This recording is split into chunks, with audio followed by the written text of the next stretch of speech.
All right, we are going to go on now to the pen tool masking exercise kind of thing. If you want to take a look, it's still in that handout 14 walks through it.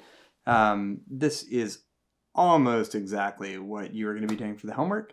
So knowing what you're doing would be helpful. The handout doesn't walk through some of the initial bits, like masking off the thing on the seamless background, because we've already done that in some of the other handouts. So I am just going to go ahead and hit those here. I'm going into Photoshop. I would like to load all of these files into one Photoshop file. So I'm going to go ahead and do that. I'm going to go to File, Scripts. Oh, that's not it. Oh, no, it is. There it is. Load files into stack. I don't know, browse so that we can find them. They're here on the desktop. Week 7, excuse me, files for students, pen tool masking exercise, and I'm going to grab these three. So there's a setting, there's a mailbox, there's a white backdrop. Open all of those up. You can also open these individually, copy and paste to get them all into one file. You can put them in Lightroom and open them as layers. However you want to do it, that's fine with me. I'm going to do that here. All right, so there they all are. I don't need to automatically align them because they are not the same thing, and that will not work. Don't want to create a smart object. Do you even know what that is? Do I even know what that is? Who knows? Okay, so I have those there. I'm going to go ahead and hit OK. And the great thing about this, it'll bring them all into one Photoshop document as their own layers, and it will give each layer the name of the file that it came from. This is super important, and if you're doing it manually, you should still go ahead and rename them that way.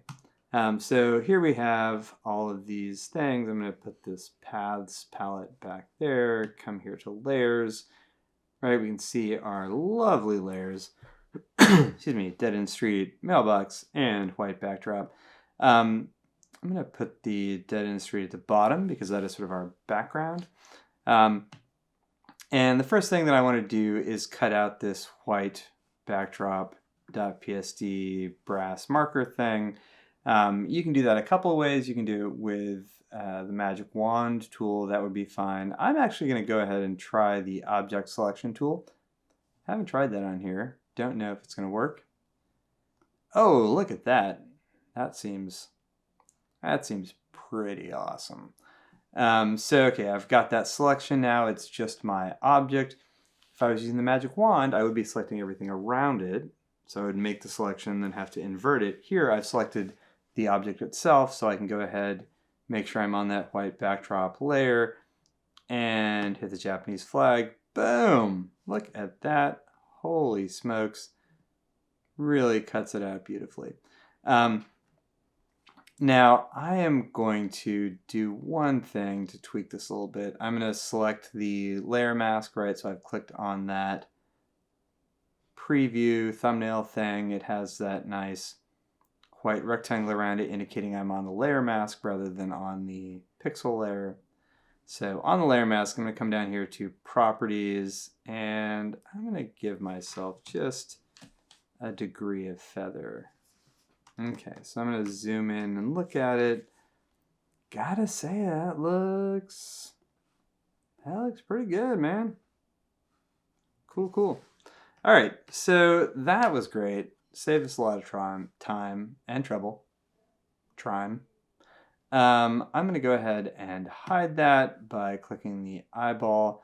And I'm going to go to the mailbox. So the mailbox is something which is a great candidate for the pen tool. The reason that it is a great candidate for the pen tool, sorry, zooming in, Command plus, is that it has these really nice hard edges, right? Everything is sort of like a discrete edge on here. It's not out of focus. It's not motion blurry. It's not like really complicated like fur or grass or hair or whatever. So it's pretty good. So I'm going to go ahead and use the pen tool to cut this out. So to do that, I'm going to go ahead and do two things. I'm going to click on that mailbox. I'm going to make just a blank layer mask. Now I could wait until I'd made the selection to do that. I'm going to do it first here for a couple of reasons. I think maybe primarily because conceptually I think it will be helpful as we think about how layer masks work, to have that layer mask make a selection and then use the selection to make that part of the layer mask black. That's too complicated. All right, so I've zoomed way in. I'm going to go ahead. I've got my pen tool here, and I'm just going to start drawing a path along the edge of my mailbox. Right? And some things to keep in mind as you do this. One, like more points. That's great. No reason not to have more points. Two, you're probably better off being a little bit inside of the edge. What does that mean? So if I'm a little bit inside, meaning on this side, right, into the mailbox rather than out here into the background, if I'm inside, right, I'm still just seeing mailbox here. If I'm outside, then I'm seeing background. And if I cut that shape out and it has some background with it, that's going to look weird, right? There's no reason that your audience would notice the mailbox being slightly smaller, but it's definitely going to notice the mailbox having some weird slice of background behind it. So if you are going to err on one side or the other, err on the side of being a little bit on the inside of what you want to cut out. So I'm going to start clicking around, right? Clicking every so often, zooming in a little bit more. No reason not to zoom in.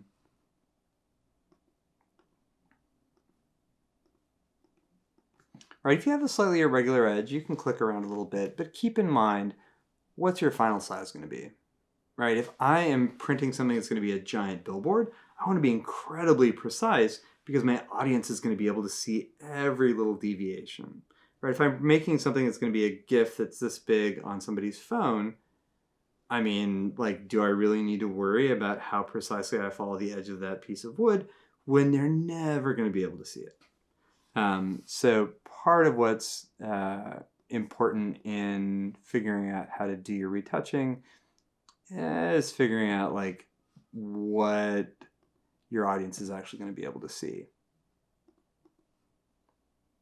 Right? The only downside to doing it more detailed is that you're losing hours of your life. Okay, so I've gotten through all these straight lines. Now I've gotten to a curve, right? And so we've practiced drawing curves, so I know what to do. I'm going to come down here to the bottom in the middle, click and drag, right? Come up here, click again, right? And then I'm going to keep going. So doing that, it requires a little bit of understanding of how these things work. Yes, you could just like tuck, tuck, tuck, tuck, tuck, tuck, tuck, sort of like approximate a curve with a bunch of straight lines. But this is going to be a lot better if you can actually draw that curve. So thinking about how it works, right? Sort of like spring point of the arch, midpoint of the arch, drag, second spring point of the arch. If you're like, what's a spring point, Brad? Google it. Come on. All right, so I'm going to come back here now, and this is pretty good, but not perfect. I'm going to hold down the Command key, click on that point, and grab this Bezier handle and just stretch it out a little bit. There we go. That's awesome. And I'm going to keep going. Zoom back out. All right, so here I have this long curve. I'm going to click in the middle.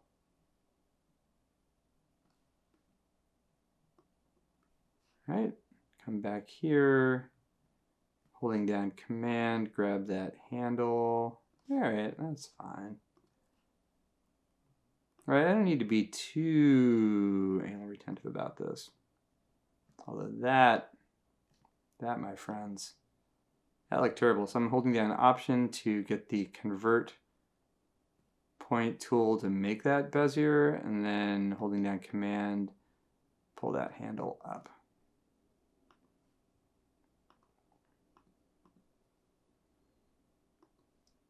Okay, whatever, good enough.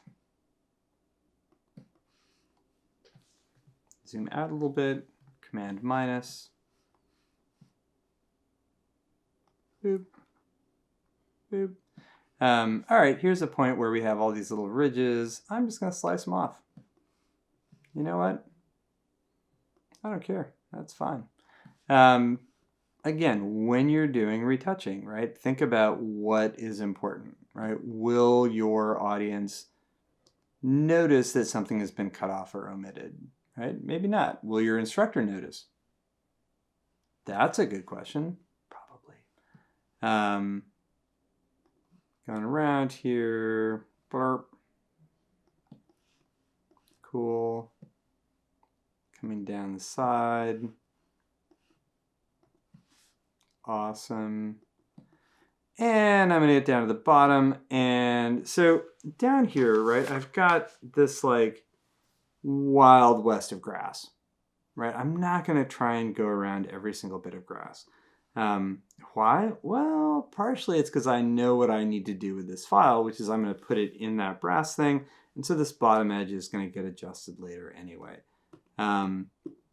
So I'm just going to raggedly cut across, get to the end point, and right, there we go. Cursor shifts, click on it, and I've closed my path. I'm going to make sure, right, there's my path, there's my work path, it's still selected. I'm going to rename it and call it Mailbox Outline. Cool. And I've realized there's something we're missing. Right here in the center of this mailbox, there is this little opening which lets us see off into the background. Now, if I'm going to use this to mask something off and I don't cut that out, I'm going to have this like masked off thing with the background behind it, the new background, and then I'm going to have this weird little triangle of the old background. So I want to make sure that I include that in my path. So to do that, I'm going to click back here on my mailbox outline so that it is active, right? So I'm going to add things to that path. I'm not making a new path. That's really important. And I'm going to zoom in here. Pen tool, click, click, click, click. Cool. And so now I've added that little triangle to my mailbox outline. And so now, if I zoom out a little bit, when I make a selection from that, right, it's going to include all of this mailbox, and this is going to be a little island in the middle of that selection. Okay, so we've renamed our work path. That's fine, right? You want to make sure that you do that. You don't want to accidentally do this whole work of drawing that path, then go to do the triangle and lose that first path by replacing it with a second work path. So now that we've got our path in there, the thing that we want to do is use that path to make a selection. Super easy. So I'm going to go down here to my paths palette. I'm going to drag it up here so it's a little bit easier to see. Click on that mailbox outline, and then down here at the bottom, we have a bunch of different icons. There's one that fills it with stuff, right? Do we want that? No, I don't want to fill this with like paint, right? That would be an abomination. I do not want to, let's try it. If I go in here, paths, mailbox outline, fill with paint. Oh, that's a mistake. So I don't want to fill it with paint.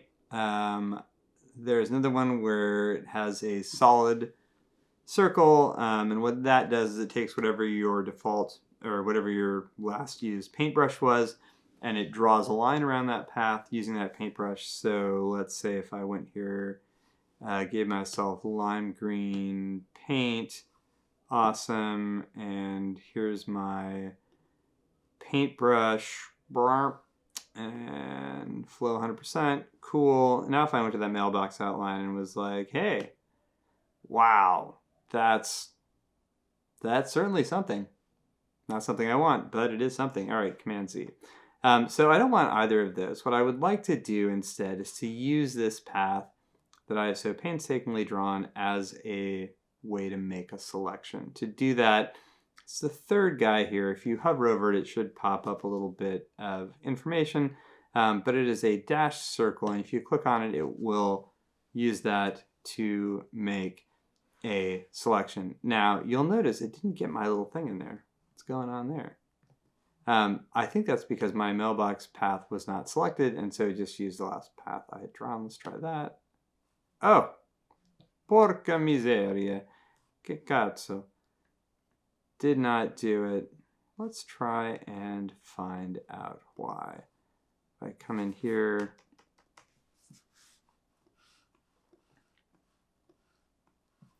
and look at that.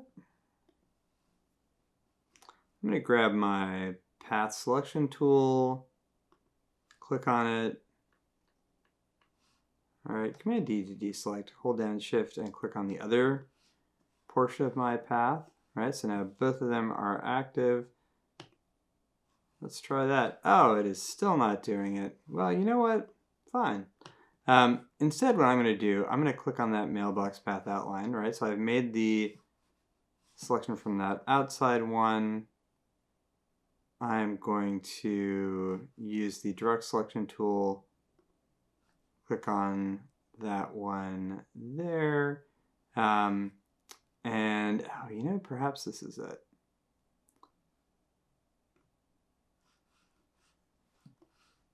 Let's see.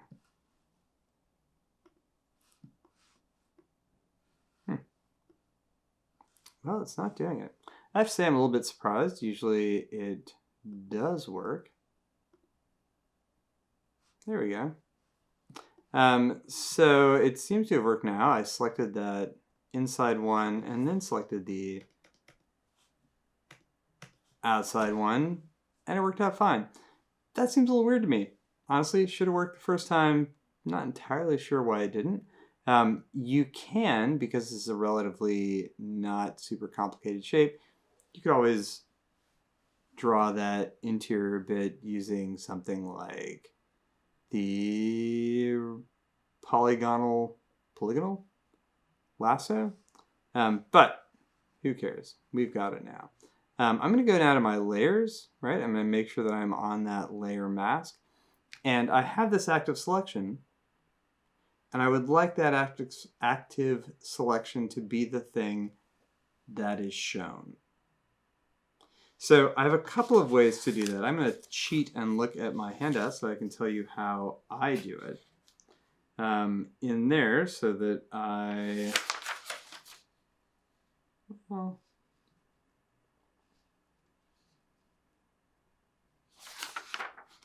okay. So, if we didn't have this mask already, we made a new mask. That would cause it to be a selection. The other option, right, is that I can go here and I have black paint as my background color. So if I hit delete, right, I'm here on my layer mask, that's selected, right, has the box around it, hit delete. That will fill that with my background color. I've cleared that out, right? Then I can deselect, Command D, and invert my layer mask. All right, we've done that before. But that's a lot of steps. I don't know.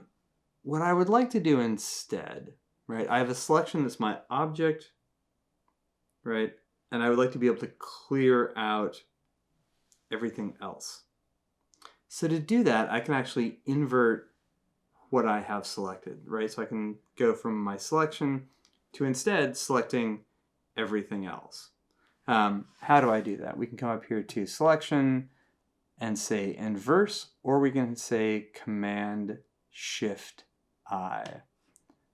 Right, so I did that, and now you can see that it has the marching ants around the edges because it has selected everything outside of what I've got here. So everything else now is selected. And I can safely, with black paint as my background color, hit delete, right? That was my background color, so now that whole thing is cleared out, is filled with black paint. And now I have this lovely mailbox floating here against my backdrop. I'm going to hit Command D to deselect. I'm going to turn back on my brass object. And now what I would like to do is make it look as if my mailbox is sticking out the top of my brass object. How do I do that? Who knows? Life is mysterious. I'm going to grab V, the move tool. I'm going to say auto select layers so I can just grab stuff and move that stuff around, right? Grab the brass thing, grab the mailbox thing. This is where auto select layer is really helpful, right? Because you can just grab things, and if you hit it, then that's the thing you have selected, right? That layer, now this layer, that's great. When you're doing this, pro tip, you might want to go to your background and go up here to lock and lock position so that you don't accidentally auto select layer and move your background around. Just a thought. Okay, so I'm going to move this, move this down here. If you hold down Shift, you can select multiple layers at a time. I'm going to move this down here. I'm going to free transform, Command T, that brass thing to shrink it down a little bit so that it looks slightly more rational. I'm going to do the same thing with my mailbox, Command T, shrink that down. And I'm gonna put it at a jaunty angle. Why not? All right, does that look jaunty? Looks jaunty to me. Okay. So I've positioned it as if it were going into this brass thing. But problem, right? Here's the edge of the brass thing, and here's the bottom of my mailbox. Now, I don't want to put the mailbox below it, right, because now the entire brass thing is in front of it, and that's unconvincing. Instead, I want to put it in front of it so it's blocking that back side, and then I want to go in and mask off the bottom here. So I'm going to zoom way in, Command plus. I'm going to grab a brush. I'm going to make sure I have black paint, not green paint. What the hell is that? So D for default, black paint. You know, maybe it'll be white paint that I need when I go into my mirror, when I go into my mask. But at least I have, you can just hit X to go back and forth. I know that I have black, not gray or green or red or some other nonsense. I want to make a pretty specific edge, so I'm going to go ahead and say opacity and flow, right? Those are very high. Awesome. And I want to make sure that my brush is relatively hard edged, right? I want to make that line along the bottom not super fuzzy and indistinct. I want it to be relatively crispy so that it matches the aesthetic of the edge of that brass thing. So I'm going to right click and drag the hardness up. If I didn't want to right click, I could also do that up here, hardness there. I could also click on the brush palette and go to brush tip shape and adjust it there.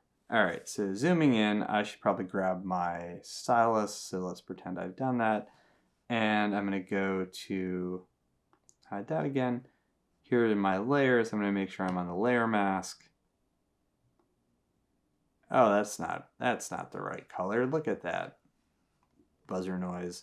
All right, hit X so that I switch my foreground and background color, i.e. switch to black paint from white paint, and make a couple of swipes across here. Cool.